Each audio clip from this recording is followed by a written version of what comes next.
18,000 reviews ಇದೆ guys ಈ ಪ್ರಾಡಕ್ಟ್ಗೆ. ಅದೇನಪ್ಪ ಅಂತ ಹೇಳ್ತೀರಾ, ರೋಲ್ ಆನ್ ವ್ಯಾಕ್ಸ್ ಹೀಟರ್ ಅಂತ ಹೇಳಿಬಿಟ್ಟು ಈಸಿಯಾಗಿ ಮನೆಯಲ್ಲೇ ವ್ಯಾಕ್ಸ್ ಮಾಡ್ಕೋಬೋದು.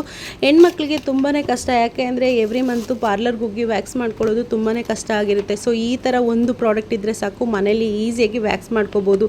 ಆ್ಯಂಡ್ ಈಸಿ ಟು ಕ್ಯಾರಿ ಅಂತಲೇ ಹೇಳ್ಬೋದು. ಈಸಿಯಾಗಿ ನಾವು ಎಲ್ಲಿಗೆ ಬೇಕಾದರೂ ತೊಗೊಂಡೋಗಿ ಯಾವ ಪ್ಲೇಸಿಗೆ ಬೇಕಾದರೂ ಇದನ್ನು ಯೂಸ್ ಮಾಡ್ಕೋಬೋದು. ಅಷ್ಟು ಚೆನ್ನಾಗಿದೆ ಪ್ರಾಡಕ್ಟು. ಆ್ಯಂಡ್ ಅಫೋರ್ಡಬಲ್ ಪ್ರೈಸಲ್ಲಿ ಸಹ ಸಿಗ್ತಾಯಿದೆ. ಜಸ್ಟ್ 479 ರುಪೀಸ್ ಅಷ್ಟೇ. ಈ ರಿವ್ಯೂ ಮಾತ್ರ ತುಂಬಾ ಚೆನ್ನಾಗಿ ಕೊಟ್ಟಿದ್ದಾರೆ. ಅದ್ರ ಕ್ವಾಲಿಟಿ ಬಗ್ಗೆ ನಾನು ಹೇಳೋ ಮಾತೇ ಇಲ್ಲ. ನೋಡಿ, ಈ ಥರ ಹನಿ ಕೂಡ ಅವರೇ ಕೊಟ್ಟಿದ್ದಾರೆ ಆ್ಯಂಡ್ ಸ್ಟ್ರಿಪ್ಸ್ ಸಹ ಅವರೇ ಕೊಟ್ಟಿದ್ದಾರೆ. ಜಸ್ಟ್ ನಾವು ಅದು ಫ್ಲಗ್ನ ಕನೆಕ್ಟ್ ಮಾಡಿಕೊಂಡ್ರೆ ಸಾಕು, ಈಸಿಯಾಗಿ ಮನೇಲೇ ನಾವು ರೋಲ್ ಆನ್ ಹೀಟರ್ನ ಯೂಸ್ ಮಾಡ್ಕೋಬಹುದು. ಈಸಿಯಾಗಿ ವ್ಯಾಕ್ಸ್ ಸಹ ಮಾಡ್ಕೋಬೋದು. ನೋಡಿ, ನಿಮಗೇನಾದರೂ ಈ ಪ್ರಾಡಕ್ಟ್ ಬೇಕಿದ್ದರೆ ಈಗಲೇ ನನ್ನ ಫಾಲೋ ಮಾಡಿಕೊಂಡು ಕಾಮೆಂಟ್ ಸೆಕ್ಷನ್ನಲ್ಲಿ ಲಿಂಕ್ ಅಂತ ಕಳಿಸಿ. ಆ್ಯಂಡ್ ನನ್ನ ಫಾಲೋ ಮಾಡೋದು ಮಾತ್ರ ಮರಿಬೇಡಿ. Thank you.